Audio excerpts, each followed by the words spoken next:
¿Qué tal, colegas? En el día de hoy vamos a hablar un poco acerca de trauma hepático y la siguiente ponencia va a estar a cargo de los doctores y doctoras María José Díaz Gutiérrez, mi persona, Farid Andrés Díaz Jinete, Edgar Andrés Gaviria Sánchez, Mateo Jaime Anaya y Andrea Camila Jiménez Bolaños. Y vamos a tratar todo acerca de trauma hepático en cuanto a su concepto, su clasificación, su diagnóstico y su tratamiento. Como primera medida, el hígado es el órgano abdominal de mayor tamaño. Es una glándula de las que son más voluminosas del sistema gastrointestinal y representa el 2% del peso corporal del adulto y el 5% del peso corporal en un lactante. Pueden pesar aproximadamente entre 1,2 a 1,8 kilogramos. Cumple múltiples funciones como la secreción de bilis, el almacenamiento del glucógeno, la síntesis de diferentes proteínas y lípidos, desintoxicación de la sangre, el metabolismo de carbohidratos, proteínas y grasas, deposita también vitaminas y hierro y permite la síntesis de factores de la coagulación. Por otro lado, este se va a encontrar ubicado, se va a localizar en el cuadrante superior derecho, específicamente en el hipocondrio derecho y gran parte en la región epigástrica y también incluso una parte en el hipocondrio izquierdo.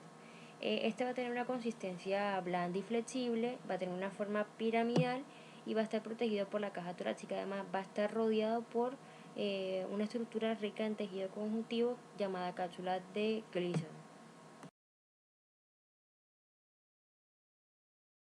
El hígado va a poseer dos caras, una diafragmática, la cual está cubierta por un peritoneo visceral, salvo la parte posterior, que es la zona desnuda del hígado, y tenemos una cara visceral que está cubierta por el peritoneo, salvo en el lecho donde reposa la vesícula biliar y el hilio hepático.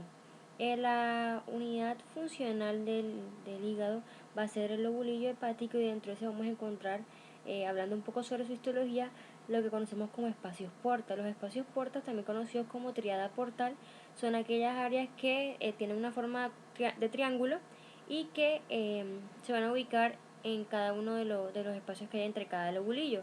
Y cada triada portal va a estar compuesta por una rama de una arteria hepática, una rama de la vena porta hepática y un conducto biliar. Por otro lado, vamos a encontrar la clasificación de Coinaud, que el Coinaud era un médico científico que hizo una clasificación en la cual el hígado se va a dividir en varias partes y que cada parte es independiente de cada una de ellas. Antes de mencionar esas partes, me gustaría mencionar que va a estar compuesto por cuatro lóbulos en los cuales podemos observar desde sus diferentes caras. En una cara antero superior vamos a poder observar solamente el lóbulo derecho y el lóbulo izquierdo. Y en la cara posterior inferior vamos a poder observar, como lo ven en la imagen, los dos lóbulos restantes, como lo son el lóbulo caudado y el cuadrado. En la imagen, la clasificación eh, de Coinaud básicamente va a explicar o va a dividir los diferentes segmentos que componen los lóbulos anatómicos del hígado. Vamos a tener el lóbulo derecho, el lóbulo izquierdo y el lóbulo caudado. En el lóbulo derecho vamos a encontrar, también conocido como parte derecha del hígado, vamos a tener una división lateral y una medial, así como también en el lóbulo izquierdo.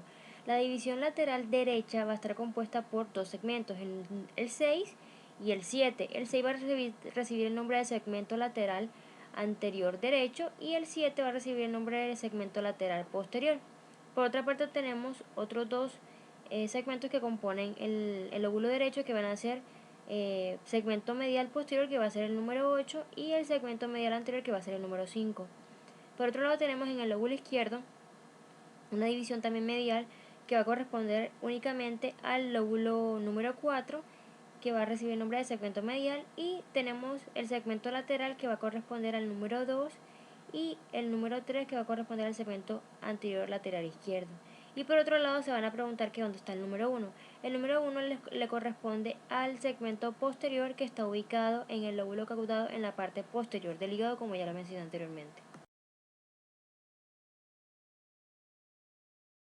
Siguiendo con la idea del hígado, es después del vaso el órgano que sufre con más frecuencia lesiones tras un traumatismo abdominal o torácico cerrado. De hecho, es el que más se daña en los traumatismos abiertos o también conocidos como penetrantes, y de acuerdo a la evolución y el manejo diagnóstico y terapéutico que reciba este traumatismo, así va a ser pues su probabilidad de supervivencia. Actualmente, y gracias a que en los últimos años esto ha mejorado, la mortalidad descendió notoriamente y actualmente se sitúa dentro de un 4 hasta un 15%.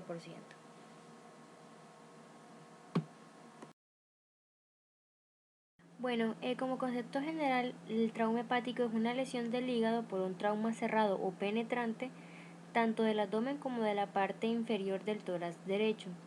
Es mucho más frecuente encontrar el trauma hepático debido a un trauma cerrado en un 80% y el trauma abierto en un 20%. La mortalidad global de este va a estar dada en un porcentaje de 7 hasta 15%. Y esto va a depender no solamente del estado del paciente, sino de la severidad del trauma y de la presencia de lesiones intraabdominales asociadas. Además, el trauma cerrado es mucho más frecuente, como ya lo mencioné. El trauma o las heridas por arma de fuego van a darse en un 10% y las heridas por arma blanca en un 3%. Puede darse por tres mecanismos como comprensión, aplastamiento o desaceleración. En la imagen en blanco y negro que vemos ahí vamos a tener los diferentes tipos de impacto que va a sufrir el hígado. En la letra número A señala un impacto lateral o también llamado estallido periférico. En la B va a señalar un impacto anteroposterior o estallido central y lesiones de grandes pedículos. Vamos a ver la C, que es la caída vertical, estallido mediano con posibles desinserciones suprahepáticas cava, y la D va a ser el impacto conocido como aplastamiento o estallido central anterior y posterior.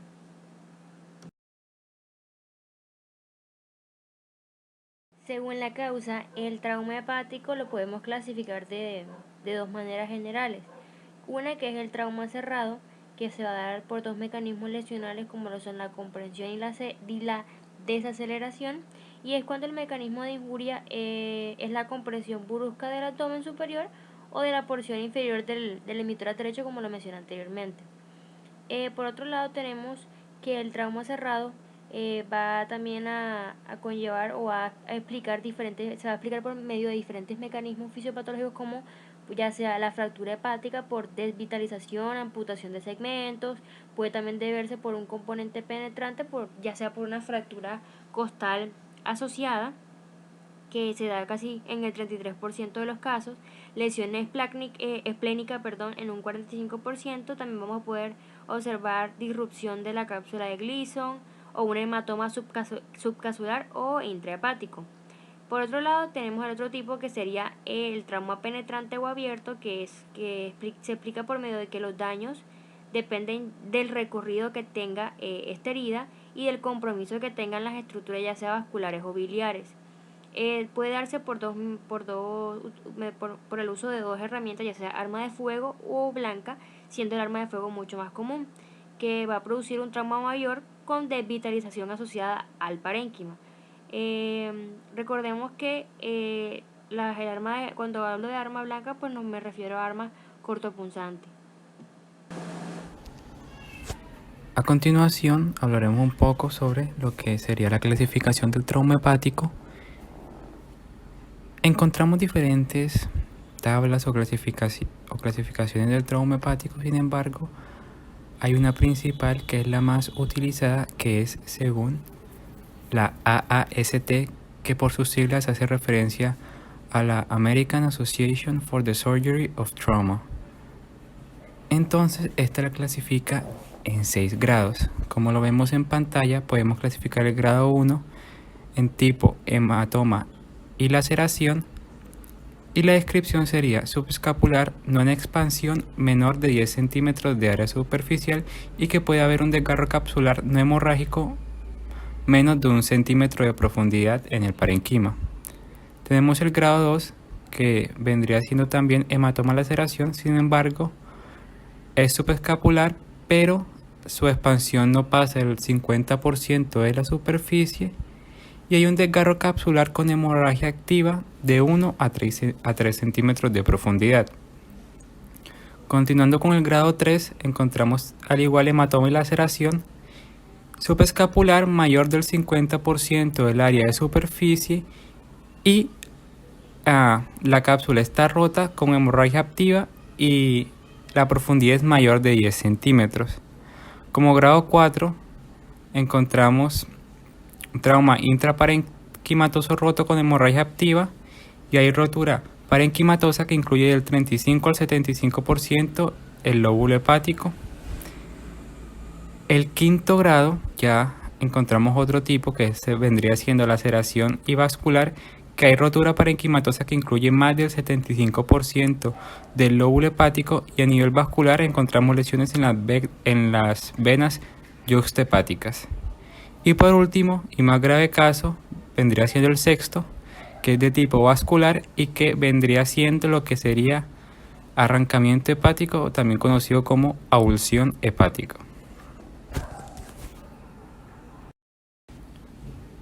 Cabe resaltar que la gravedad del trauma hepático no sugiere si el tratamiento debe ser quirúrgico o no. Es decir, no porque sea un traumatismo hepático de grado 5, necesariamente tiene que ser quirúrgico. Entonces acá vemos una imagen, un TAC en la esquina superior derecha de un traumatismo hepático grado 5 que pues el manejo fue conservador, es decir, no requirió cirugía.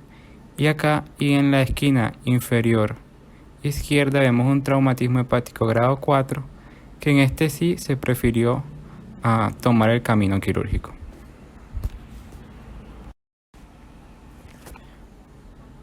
Y por último encontramos otros dos tipos de clasificaciones. Sin embargo, estas tablas o estas clasificaciones ya tienen un par de años, son un poco más antiguas y pues ya no se usan mucho en la actualidad porque digamos que describen el grado de lesión de una manera muy subjetiva, y la clasificación antes mencionada, la de la AAST, es de manera más objetiva y digamos que le da un mayor indicio de lo que puede estar pasando, de la gravedad del caso, al médico tratante. Pero acá las dejo para que las observen pues, como de manera a agregar. Ya en el diagnóstico de un trauma hepático, vamos a guiarnos principalmente lo que es la historia clínica, el paciente, sus antecedentes, los signos vitales, como dicen el físico, y nos vamos a dejar llevar mucho por lo que son signos y síntomas. Aquí también vamos a realizar exámenes de laboratorio, como pueden ser un hemograma, vamos a realizar exámenes de química, donde vamos a mirar las aminotransferasas, la alanina aminotransferasa, también el aspartato aminotransferasa.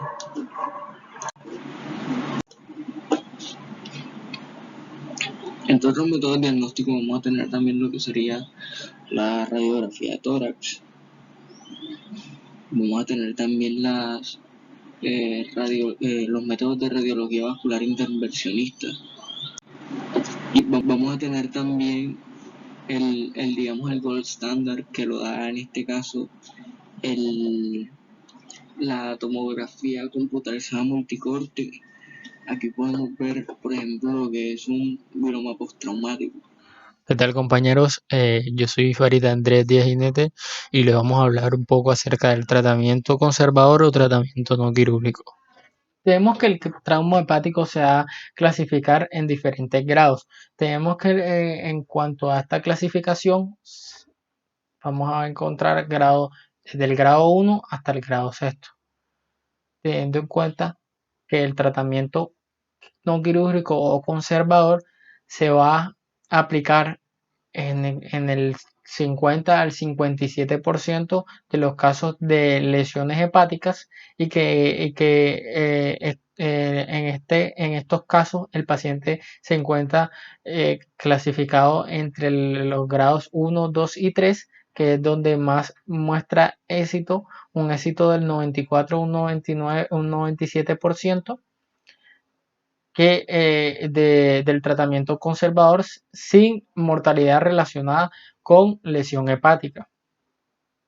Tenemos que para llevar a cabo el tratamiento no quirúrgico o tratamiento conservador debemos tener en cuenta los siguientes criterios, y es que nuestro paciente se encuentre estable hemodinámicamente o se consiga con mínimas medidas de resucitación, aplicándole más o menos 2000 centímetros cúbicos de fluidos, que nuestro paciente tenga ausencia de peritonismo, que el diagnóstico radiológico sea preciso en cuanto a las lesiones, que el paciente presente un hemoperitoneo inferior a 500 mililitros, calculado con pruebas de imagen, ausencia de lesión en víscera hueca, que el paciente cuente con una vigilancia intensiva y monitorización hemodinámica,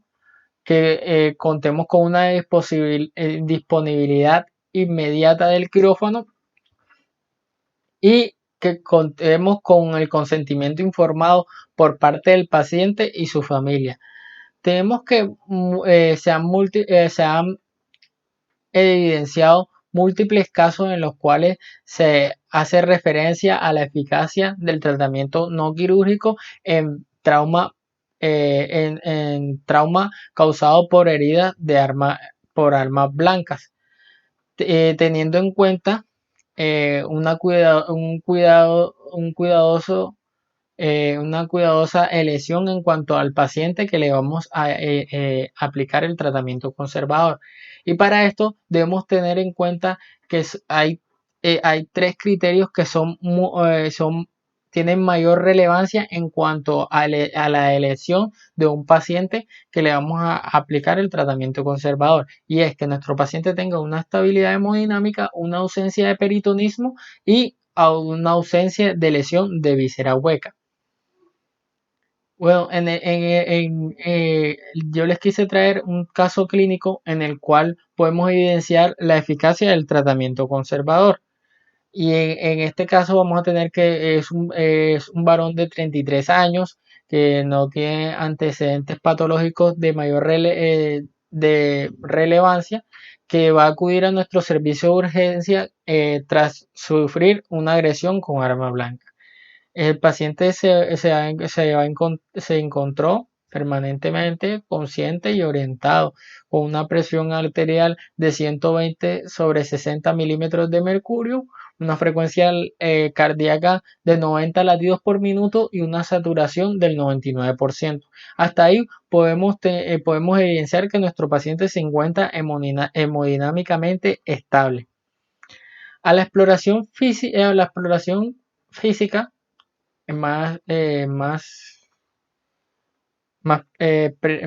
para ser más preciso, en la exploración abdominal, vamos a ver que este paciente se va a observar o se observó una herida, una herida más o menos de 1 centímetro de longitud a nivel del hipocondrio derecho, penetrante en la cavidad abdominal, y que nuestro paciente no está presentando peritonismo. O sea, ya vemos que nuestro paciente ya cumple dos criterios para llevar a cabo el tratamiento conservador.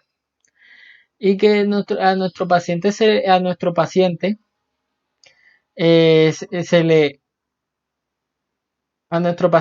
se le llevó a cabo unos laboratorios, en este caso un hemograma, que no tiene ninguna alteración. Nuestro paciente tiene unos leucos de 9600.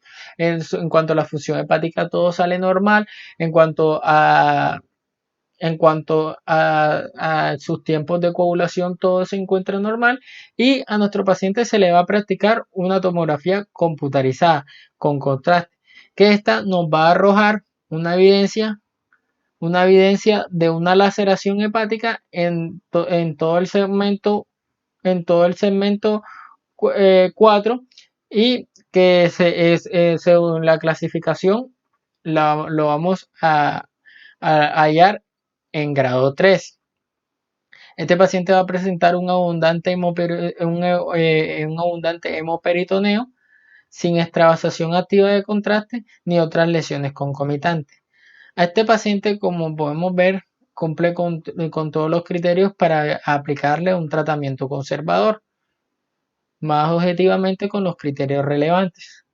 Entonces, a este paciente se le lleva a cabo este tratamiento conservador aplicándoles los fluidos y más adelante se le hace otra tomografía de control y se puede evidenciar que hay resolución del hemoperitoneo y mejora en cuanto a su lesión. A esta paciente se le da de alta y se puede evidenciar su recuperación satisfactoriamente.